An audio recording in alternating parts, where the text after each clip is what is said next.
At the beginning of this legislative session, and certainly at the beginning of the budgetary process, I said that I had 3 goals in this budget. First of all, that we were going to rely on spending reductions and fiscal accountability to balance the budget without raising taxes. And I'm happy to report that we will do that. Secondly, I said we were going to prioritize our spending to protect priorities like education, law enforcement, corrections, health and human services, transportation needs, and we have done that. I also wanted to include significant savings from efforts to modernize state government and to make it more efficient and more effective, and those 3 goals have been met. Thus, we have a budget agreement.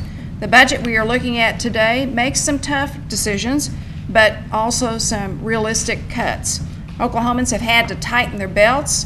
Families have had to tighten their belts. Businesses have had to tighten their belts. Now state government has to continue to tighten its belt, especially during this time of a recession, and it's just something that we have to do. We have vetted the agreement with our caucus and feel like it was received favorably.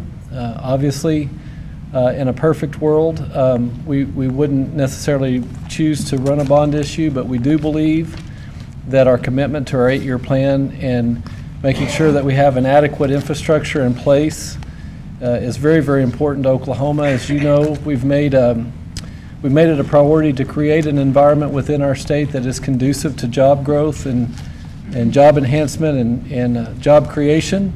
We focused on things like lawsuit reform, and we're working on workers' comp reform, and we've lowered the personal income tax rate, and we're trying to establish a closing fund, and all those things are great, but without an adequate infrastructure in place, transportation infrastructure, we'll never be able to reach our potential as a state. And because it is a priority, and because an investment like that is something that we will realize a return on for many years to come, I feel like it'll be fine.